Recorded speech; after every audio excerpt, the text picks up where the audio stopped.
Hey everyone, welcome back. We're week 7 in this SFS client build of the Craft 5 marketing site, sharing how we're building this thing.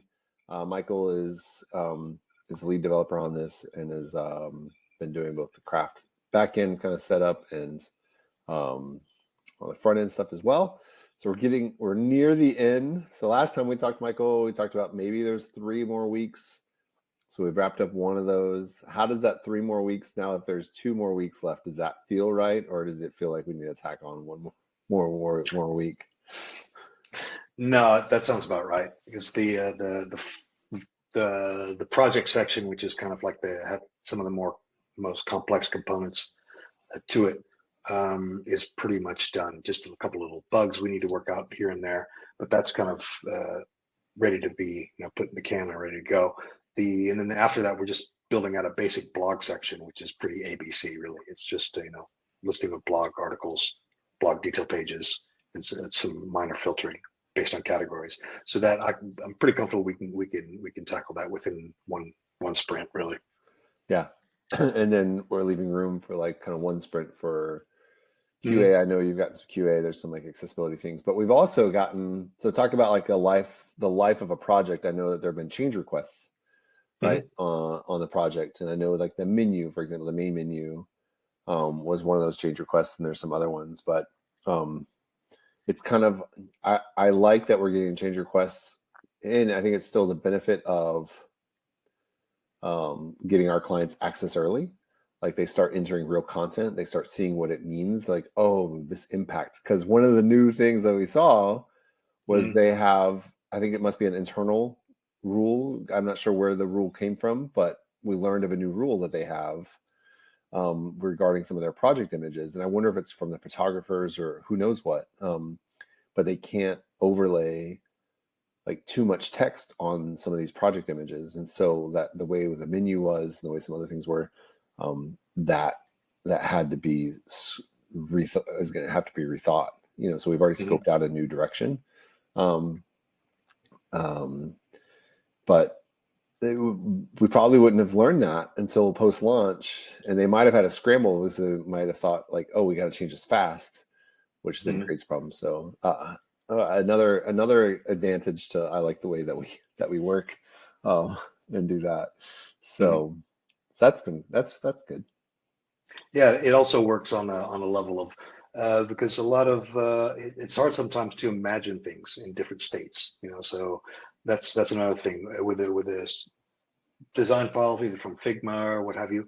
You have sort of like a static look of things, but it doesn't really represent it until you start bringing it to life, and then you see different things. You see different screen sizes. You see it as a tablet. You see it like this, and then it's a lot easier for the client to actually see what they're getting rather than just kind of imagine what they're getting. And that's where you also come across like little changes that need to be done in the visual aspect, not just the entire functionality aspect. Yeah, the data we pretty much nailed down the data structure of it very well. So there isn't going to be any changes on the data, and it's just all front end changes that need to make some changes too.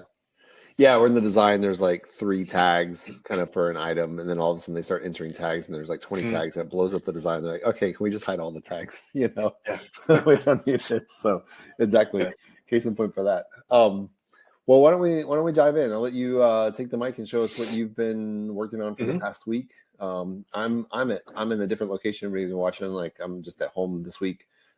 Kids summer, all that good stuff. I've also got construction going on at the house, so if there's noises, I'm going to mute myself if I can at different points. But Michael, I'm going to let you take the reins, show us what you've been working on, and we'll go from there. Okay, when we last left off on the episode, we had the layout done basically of what this sort of what we like to call collection pages, or call them list pages, but to us it's a collection of different elements that can be put together. It's a little bit wider a description for it because you could have a chance where you'd be mixing things together. So this is the listing page or collection page that we have set up, and we had it just the UI just kind of mocked out with markup and styled and everything, but nothing was connected yet. And now we have connected. So the data that we're getting from MailySearch. Just to kind of recap, the data initially comes from a third-party service called OpenAsset. I'm sorry, OpenAsset, and we are syncing that over into Craft via a custom endpoint and via FeedMe, so it gets into a projects section in Craft, and from there, of course, the authors can augment the data that's in with a little bit more rich data with different content block types and stuff for the descriptions. And then from there, we are syncing that data over to a MailySearch instance. So it's a lot quicker, it's a lot easier to do filtering, and a lot more responsive in that aspect. So the results that we're getting in here, these are all coming in from MailySearch after we've synced everything up. And now we have filtering set up, so we can now filter. So I can immediately select different filters and the updates instantly. Very quick. And yeah, as you can see also, we have a map over here on the side that kind of updates. So what we're doing is syncing. So if any of the results need to get filtered or paginated and stuff, let me just paginate right here real quick. So you go paginate, you see the map updates. So if anything happens to the result set, we update the map. Also what we do is, let me just go back here. So we are syncing now also the map with the results. So we're getting, so if I zoom over to here, it's going to update the map, but it's also going to update the results. So these are the 4 different projects that are in this area that we've just shown, that we just dragged to. And now we're doing this is once the map has been dragged manually by a user, we're getting the coordinates of the top right and bottom left of the area in the map itself, and then we're using that data to also with MailySearch run a geolocation search on it. So any of the filtering that's going on is going on as well, but MailySearch also has the advantage of that it will allow you to do either a radius search via geolocation or a bounding box search, which is what we need here. This is what we're doing here. So this is how we're kind of keeping in sync the 2 different aspects. It's kind of like an Airbnb sort of UI that where you've got your results. It shows you the map. If you move the map, it updates the results. It's a bit challenging in some places because in this case, normally a lot of times we'll use the Google Maps API for maps, stuff like that. But with this one, we wanted to use OpenStreetMap and the OpenLayers API to control the OpenStreetMap tiles and such. Reasons being, the first one is the client doesn't have to worry about shelving out money to Google for whenever it hits. This is all open source and it's free. The maps are very good quality. And it was another utility that we wanted in our tool belt for our clients to say, hey, you want a map thing here going on, but we can now offer some stuff with OpenStreetMaps, which might be a more viable economical solution for some clients. So that's even just management. Sometimes when those APIs, like if a client's like they change who the billing person is, the credit card, some things go, and like just even managing the clients and their own API, billing aspects. Like, hey, your maps are broken because you didn't have this account transferred properly or something, so it takes away all of that extra management too. So I like that piece of it. Yeah, and that's that's the advantages of it. I would also give the cons. We have the pros and cons. The cons to it is OpenStreetMaps and the OpenLayer API. It's very complex, and the documentation can be a bit obtuse sometimes.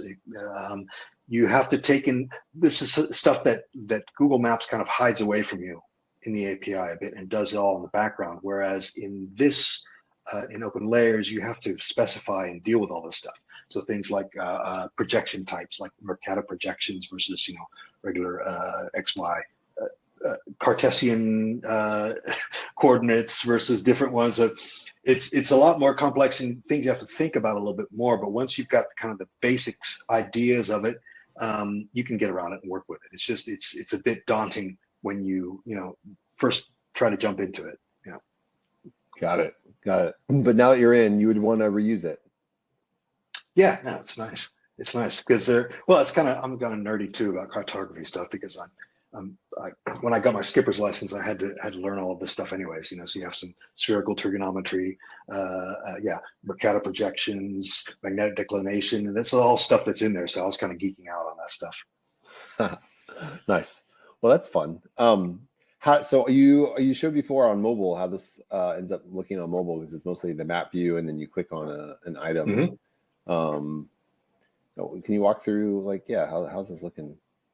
Yeah, so this is, let me get down to a mobile view here. What we have here is, now we have the gallery view in mobile, which is just showing the different cards that we have. We get over to map view and we've got a map, and then from here you can click on the different points of the map and it will bring up the corresponding project that the user can click on, rather than having to, because you're in a smaller space. You're working in a smaller space, and you need something that will be a little more dynamic that way. So these are bringing in these different projects here by clicking on them, sliding them down. Yeah, it all works also well with the filtering, so they can filter there as well.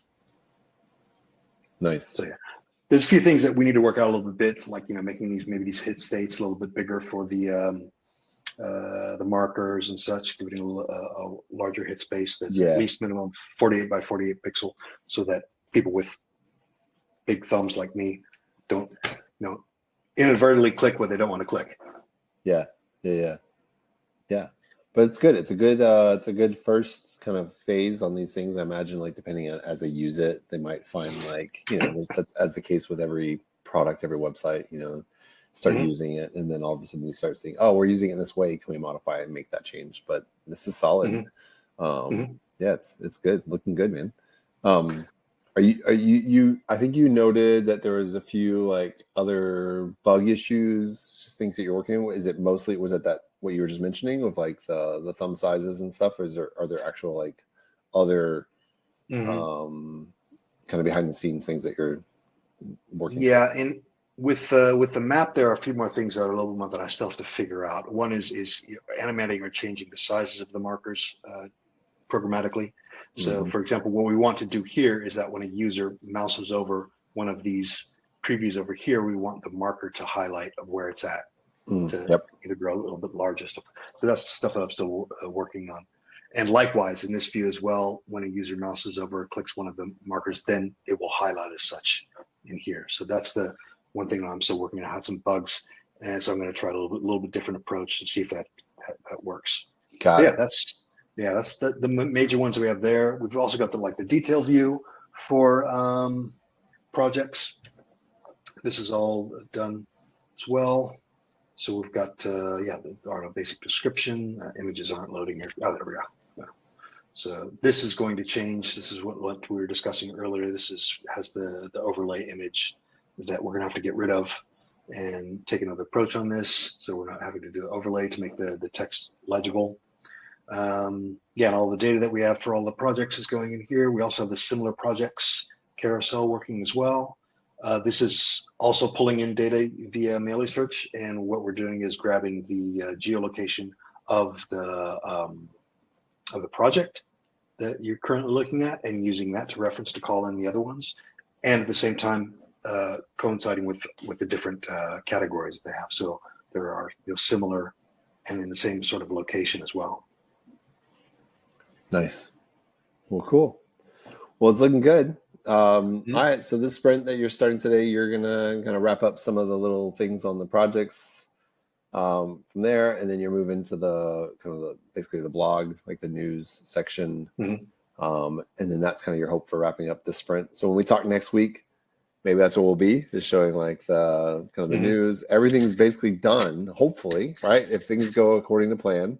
When we talk next week, the project is essentially done minus QA and fixes and I think some accessibility improvements around some of that bit, right? Yep, that's the plan. Very good. All right. Well, solid work, Michael. We'll be back next week then. So everyone who's watching, thanks for hanging on to the end, and we'll see you next week.